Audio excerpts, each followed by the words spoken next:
Buenas tardes, compañeros. El día de hoy yo les voy a hablar sobre cómo se inició el socialismo en México. Desde 1919 se desarrollan las corrientes socialistas de la Revolución Mexicana, en Veracruz, Michoacán, Yucatán, Guerrero, Chiapas y Jalisco. Las corrientes socialistas de la Revolución Mexicana proponen bajo formas diversas la continuación o profundización de esa revolución, particularmente en sus demandas agrarias, para llegar al socialismo. Para ellas, el socialismo no es la negación, sino la continuación y la conclusión del gran movimiento social en el cual han participado durante la década anterior, en cuya cúpula estaría un Estado industrializador que ahorraría los sufrimientos impuestos por el capitalismo salvaje y entre las cuales campesinos e inteligencia correrían la educación del pueblo, antes que la democracia de ciudadanos, como un fluido unificador y a la larga igualitario. Desde el presidente Cárdenas quedan conformadas las que hasta hoy son las cuatro corrientes fundamentales de la izquierda mexicana: el cardenismo, el lombardismo, que es el movimiento marxista conformado por Vicente Lombardo, el comunismo y el marxismo, conformado por Karl Marx. Para 1853, México aún no había podido consolidarse como Estado-nación.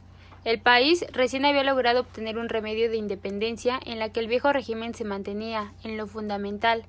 El clero, poderosos gobernadores y el ejército tenían el control de la tierra, los impuestos y la política.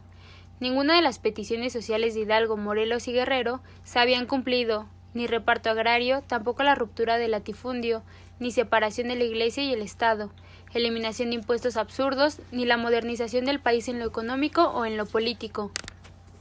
El país era dominado regionalmente por ambiciosos jefes o caudillos locales, por el ejército y los terratenientes que organizaban cuartelazos para hacerse del poder. Para colmo, los conservadores retornaban al poder con Santa Anna a la cabeza. México tenía por delante años de guerra civil y la intervención francesa. La batalla por la resolución de las tareas democrático-burguesas, que quedaron pendientes para la Revolución de Independencia, determinó el enfrentamiento entre conservadores y liberales que marcó el siglo XIX mexicano.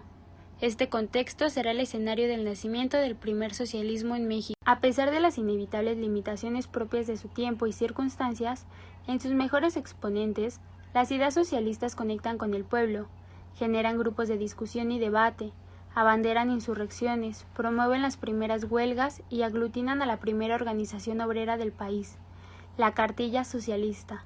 En 1861, la fundación de círculos de estudios socialistas en 1863, la insurrección socialista en Chalco con su manifiesto a todos los oprimidos de México y el universo. En 1877, Salacosta viaja por el Estado de México, Tlaxcala, Puebla e Hidalgo.